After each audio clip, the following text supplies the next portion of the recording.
बोलामध्ये मी संदीप शिंदे आपलं स्वागत करतो. अगोदर पाहिलं असं तर आपण आता पोहोचलो आहोत माड्यातल्या प्रशासकीय इमारतीच्या ठिकाणी. नेमके शासकीय कामं कशा पद्धतीने चालू आहेत, आता उत्तम आणि निकृष्टपणाचा दर्जा कसा असतो याचं दर्शन जे आहे ते आपल्याला इथं पाहायला मिळते. आणि माडा प्रशासकीय इमारतीच्या आतमध्ये आपण आलो. ज्या पद्धतीने आपण जर पाहिलं तर निकृष्टपणा काय असू शकतो पूर्णपणे तुम्ही जर पाहिलं तर पूर्णपणे निकृष्ट पूर्ण भेगा पडलेले आहेत, इथंच नाही आहे ठिकाणी याचं दर्शन घडतंय. पूर्णपणे इमारत जी आहे ती अजून लोकार्पण उद्घाटन होण्या अगोदरच ही स्थिती आहे बरं का. बांधकाम सुरू आहे सध्या या प्रशासकीय इमारतीचं. सर्व शासकीय कार्यालय एकाच ठिकाणी झाली पाहिजेत या उद्देशानं माड्याचे माजी आमदार बबनराव शिंदे यांच्या प्रयत्नातून तिथं जवळपास 15 कोटीचा निधी आलेला आहे. आणि माड्याचे आमदार असलेले अभिजित पाटील यांनी देखील येतं 5.5 कोटीचा जवळपास निधी आणल्याची माहिती समोर येताना पाहायला मिळते. निधी कितीचाही असू द्या, कोट्यवधीचा निधी उपयोग काय, हे आपण जर दिलेल्या विकास कामाचं निधीचं काम कसं चालतंय हे देखील पाहणं प्रत्येक लोकप्रतिनिधीचं तितकी जबाबदारी आणि कर्तव्य असतं. मात्र इथं घडतंय का तसं तर अजिबात घडत नाहीये. ज्या पद्धतीने आमदार अभिजित पाटील असतील, खासदार महोदय असतील किंवा माजी आमदार बबनराव शिंदे हे सध्या रुग्णालयामध्ये आहेत अमेरिकेमध्ये, त्यांचे पुत्र असतील विक्रमसिंह शिंदे असतील किंवा रणजितसिंह भैया असतील, या कुणीही जबाबदार लोकप्रतिनिधीने इथे येऊन जे आहे ते ही निकृष्टपणाचं जे घडत असलेलं दर्शन आहे याच्यावर आवाज उठवणं गरजेचं होतं. मात्र प्रत्यक्षात कुणीही या ठिकाणी आलेलं नाही. आणि गचाळपणा ढिसाळपणा कामाचा काय असू शकतो त्याचं मूर्तिमंत उदाहरण काही ते माड्यातल्या प्रशासकीय इमारतीमध्ये पाहायला मिळते. ज्या पद्धतीने एकीकडे संबंधित सार्वजनिक बांधकाम विभागाच्या अधिकाऱ्यांनी देखील तिथे येत आहेत का हे देखील संशोधनाचा विषय. मात्र लोकप्रतिनिधींनी आवर्जून हजेरी लावून या ठिकाणी काम आपण दिलेल्या विकास कामातल्या निधीतलं काम कसं चालवायचं म्हणजे ठेकेदार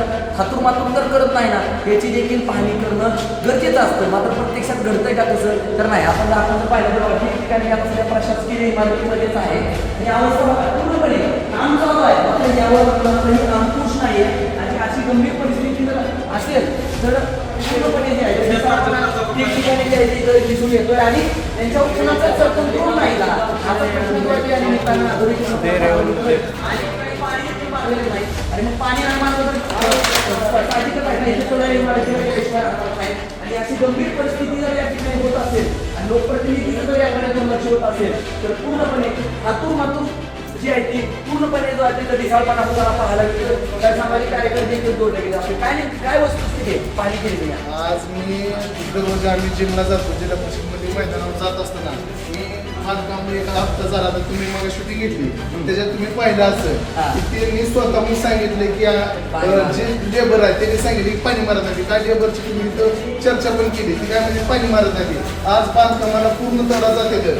सार्वजनिक ऐका ना, प्रत्येकाचं काम आहे. सर्वसामान्य नागरिकांवर लोकप्रतिनिधी कोट्यवधीच्या निधीतून कामं कशी होत आहे असं काय लोकप्रतिनिधी लक्ष आहे का यासाठी? नुसत्या निधी देऊन उपयोग नाही तर तुम्ही ती काम क्वालिटीच होते का ते पाहणं गरजेचं आहे. तुम्हाला पाहायचं असेल तर तुम्ही इकडे येऊन बघा जाऊ. तुम्हाला आज पॅस्टर काही सुद्धा नाही.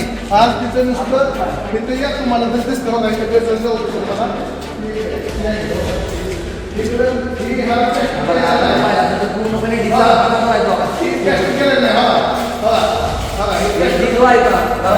परिस्थितीतनं जर ही कामं अशी होत असतील आणि लोकप्रतिनिधी जर या कामामध्ये डोळे जात असेल संबंधित अधिकारी जबाबदार आहे. संबंधित ठेकेदार काय करायचं काय केलं मग कुठे बोलले आणि तुम्ही निकृष्ट कामाचा पंचनामा जो आहे तो आपण करतो. आणि प्रत्येक पत्रकारितेच्या क्षेत्रातल्या प्रत्येकाचं काम आहे की ढिसाळपणा जो आहे तो प्रशासनाच्या समोर आणणं गरजेचं आहे. कारण कामं होत असल्यामुळं पूर्ण पूर्णपणे तडे गेले का अजून उद्घाटन लोकार्पण आमची गोष्ट आहे.